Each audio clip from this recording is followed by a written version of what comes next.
Welcome to LC Screen Talk. My name is Larry, and this is my review of Chaos Walking.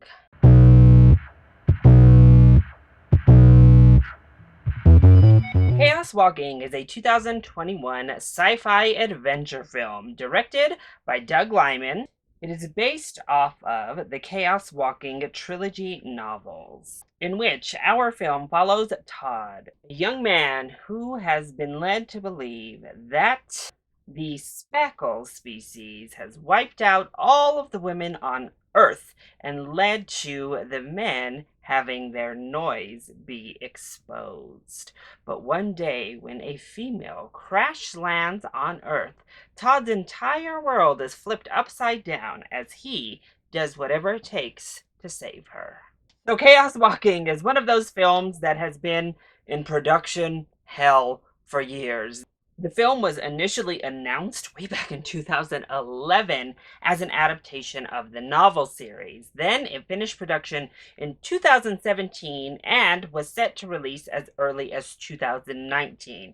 Now here we are, 2021, and Chaos Walking is finally seeing the light of day with a theatrical release. Now, if you follow my channel at all, you are not surprised that, well, I absolutely adore Tom Holland. You could say I'm a stan.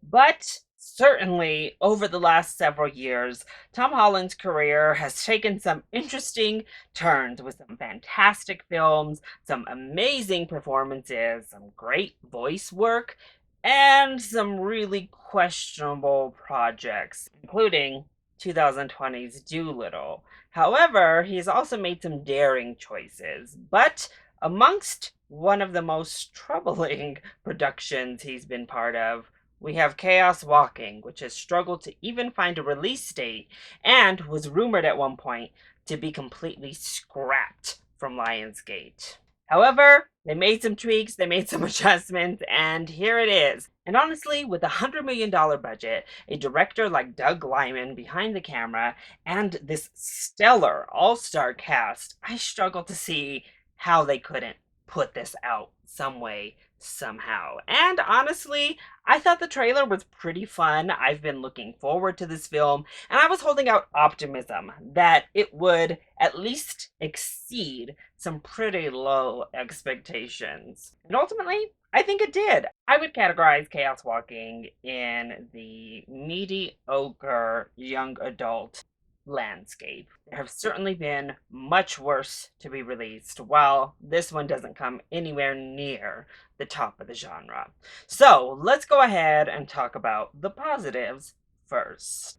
Well, I think our acting cast all do a great job. Tom Holland is our star here, and he's fantastic, honestly, as he always is. No matter the role, no matter the questionable project, Tom Holland is pretty stable in delivering a really strong performance, and I think he does so. Honestly, I fell in love with the character of Todd by the end of this film. He is just a really earnest, really genuine person and a very likable protagonist, brought to life beautifully through Tom Holland's performance. I also found Daisy Ridley to be lovely in the film. She certainly doesn't have quite the range that Holland does throughout, but I think she did well in the role.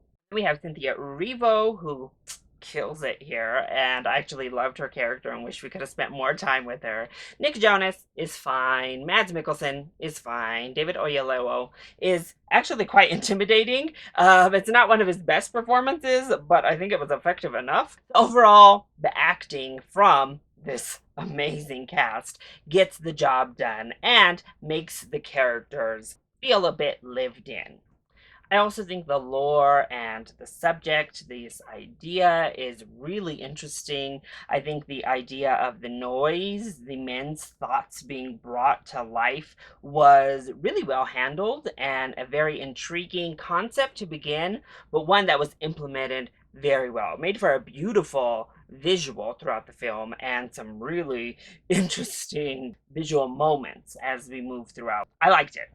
I also liked the idea of these aliens, though we'll circle back around to them actually in the negatives, but this world just seemed so interesting. I wanted to know more about what planet this is, where we are, what kind of society is happening here. And anytime a film can at least spike my curiosity and have me wanting to go roaming around and going on adventures to discover new things in this world, I think it does a good enough job in establishing the world.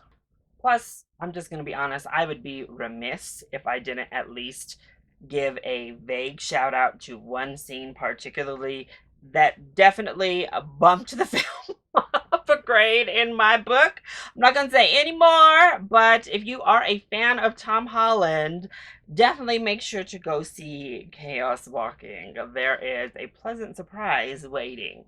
So then, what didn't work so well when it comes to Chaos Walking? Well, for a film that cost $100 million, directed by Doug Liman, who was able to produce something like Edge of Tomorrow, this felt underwhelming in its look.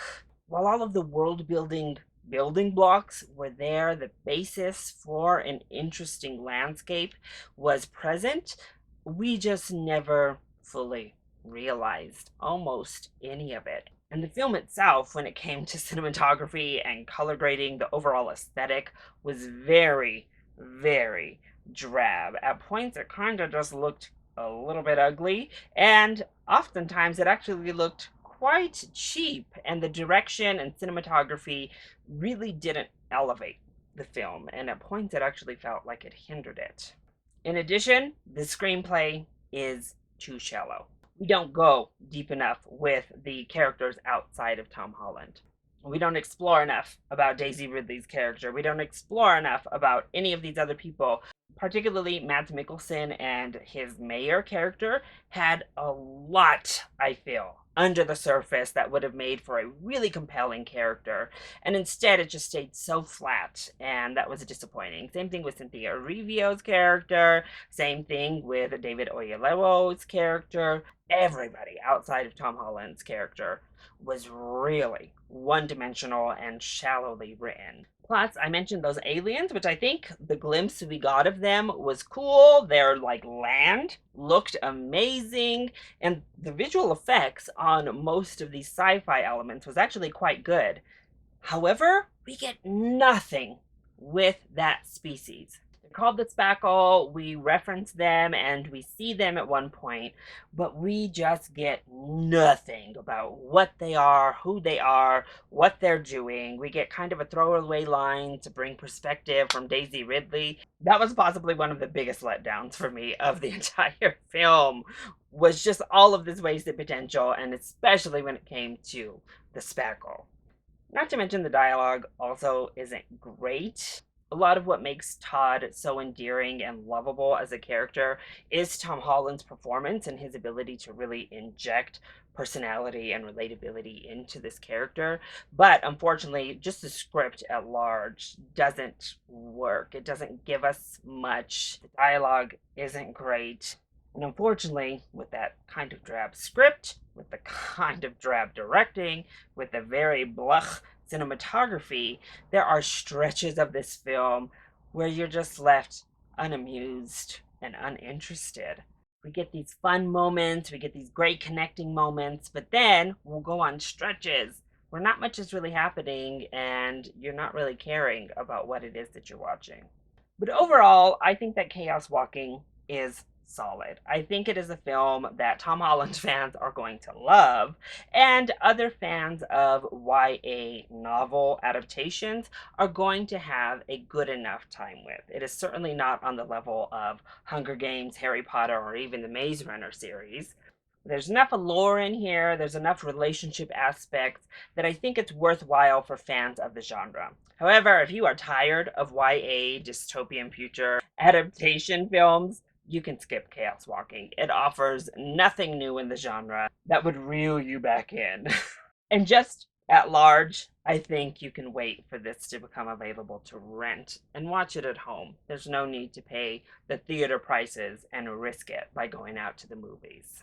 So, that is my review of Chaos Walking. I hope you enjoyed it. If you did, go ahead, click like down below and subscribe to the channel so you are always up to date on my latest videos. Also, join in on the discussion. Are you excited to see Chaos Walking? And have you read the books? Are you a fan? If you are you pumped to see the film? Let me know either in the comment section down below, or you can hit me up on Twitter. I love you all so much for your continued support. Mwah!